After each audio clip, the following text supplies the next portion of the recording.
Hey guys, it's Woody the Unexceptional Gamer bringing you a little TDM, but that's not what this video is about. I'm here to tell you about the Call of Duty Prestige Shop. Now here's the deal. I put up a video about the Prestige Shop yesterday, and I thought it was a pretty good video. You know, everything's cool, but as I looked at the comments and as I talked to my friends about it, oh, get owned, Woody, you suck. As I talked to my friends about it, and then I looked at the comments, I saw a lot of people had these misconceptions. I told you suck, Woody. Just give up. Just burn your Xbox. You suck. Anyway, here's the thing.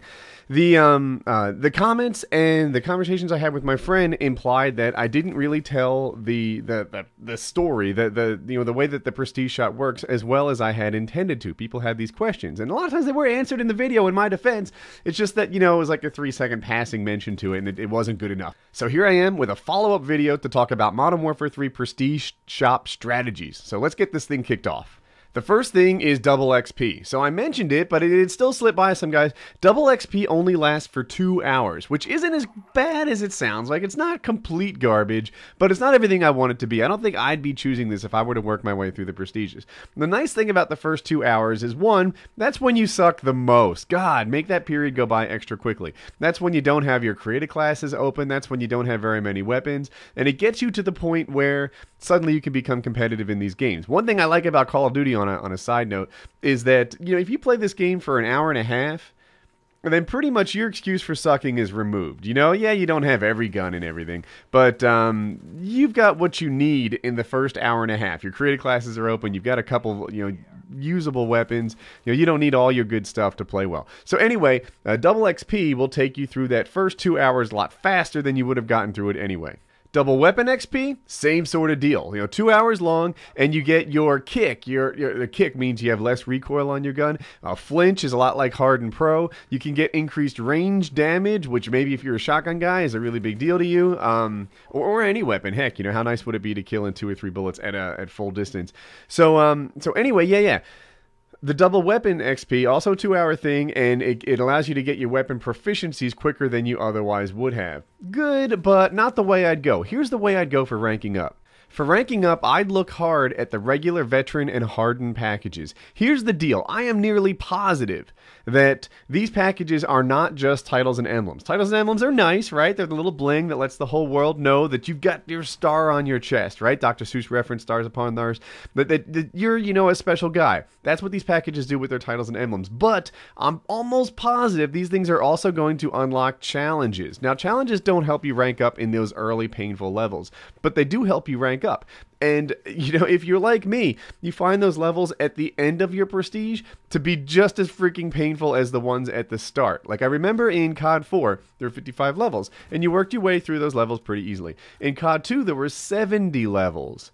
And you went through your first 55 a lot like you did previously. By the way, this guy, you know, he's running the second chance in every game, and I didn't know if I should pick him up or not. I kind of ignored him for a while. He's like shooting at me, knifing at me, begging for help. And I want to be an objective player. What do you do with second chance guys? When if it was Dom, it'd be easier to ignore, but I got all soft-hearted on him, and I think I eventually saved his jackass life, even though he's a second chance noob. There we go. Sorry about that. I apologize to the world. So, anyway, back on topic. I find, so 55 was easy in COD 4, and then 55 to 70 in Modern Warfare 2 was as much gosh darn work as getting to 55 in the first place. Those last 15 levels, because of the way it worked, took about as much XP as the first 55 levels. So, now this game, Modern Warfare 3, goes up to level 80, 80. And I'm going to guess that those last 10 levels on top of the previous 70, on top of the first 55, are as much a pain in the butt to earn as the first 55. And that's where the challenges come in. It's in those last levels, that, like, you know, 70 to 80 or, you know, 55 to 80, when you start, you know, working through, earning those other challenges, right? The things that would be in the regular, veteran, and hardened packages. I was just trying to take a look at that. You get to see what would, you know, you get those challenges, and that's when you level up in those later levels. That comes in really handy. So if I was looking to use my prestige tokens to level up, I think I'd grab the titles and emblems because they're cool, and I would use those to grab that extra challenges, which help me rank up later in the game. So that's sort of my, you know, prestige shop strategy that I'd share. The other point of confusion I saw a lot was around the starting tokens. So here's the deal. If you've prestiged in previous COD games, you get a token. Now I want to talk about that. based on what they've said, COD 4 doesn't count. I don't know why. I don't know why. But they said, you know, if you prestiged in World at War, Black Ops, or Modern Warfare 2, then you get to start off with a token in your pocket. So if you're like me, on day one, you'll have a token in your pocket. But a lot of guys were saying like, oh, this is awesome. I'm going to start off with like, you know, 19, 25, 36, what a gazillion tokens in my pocket. I'm going to buy all this crap on day one, and won't it be great?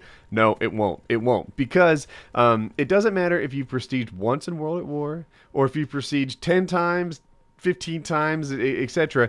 You get one token. This is a token for having prestiged before, not a token for every time that you have prestiged. There's a huge difference. So so that's that. Now, I'm not going to prestige. I might if I wasn't a YouTuber. Like, I was thinking about this. Do I want to? I don't know. I'm kind of mixed. I didn't prestige in Black Ops, and now that all the gold guns are starting to roll in, I kind of wish that I'd like them too. I don't know. But as a YouTuber, I'm just going to stay as a 5-star general from the start. And here's why. I want to make videos for you. Now, it's not because I'm afraid of prestiging. People say that like it's scary. It's not scary. Nothing happens. You just start over. But what happens during the game is someone will say like, you know, oh, the ACOG sight increases the amount of recoil, or the aim down sight time is faster if you don't have any sight on this at all, or 2 attachments makes the reload slower, or whatever. Like, people will just come up with these observations, and then I get to test them. This game has so much to unlock between all the weapon proficiencies, between all the weapons, all the attachments, all the rank ups. It just feels like there's so much going on in terms of unlocks that I want to get them unlocked and then have them in my pocket so that I can run the tests, I can make the videos, and I can give the advice. And then the other thing is, of course, gun variety. If I don't have all the guns open that I want to have open, then I end up using the same ones all the time, and that's that. So, yeah, fuss, say I do anyway, but bite me. So yeah, I'm not going to prestige in this game because I am, going to have all my unlocks ready to make the videos that I need to make. But if you were going to prestige, I think the quickest way to get through is to choose those title emblem packages. And but for me personally, I'd be choosing created classes, for as long as I could, because I value that really highly. I like to have all those classes open. Even though I'm out of time, I want to say those classes have extra value in this game because the kill streaks are attached to the classes. So you might want 2 identical gun setups with different kill streak setups. Like, maybe if that's your favorite. So yeah, the classes are an extra big deal in Modern Warfare 3 because there's so much variety on the way you can set up your class that you're going to need more capabilities than you had before. All right, now we're at the end. So Huge Decision Part 2 was a follow-up to a video I had done before about going pro on YouTube. I talked to you about my current thoughts on that. Prestige Shop Basics is the video that informs this one. It's really one you should check out. If you've watched this one and the previous one, then you know everything that's out there at the moment. Subscribe button in the top right. If you're new, go do it. And surprise video is always a winner. I pick it from my history, and everybody likes it.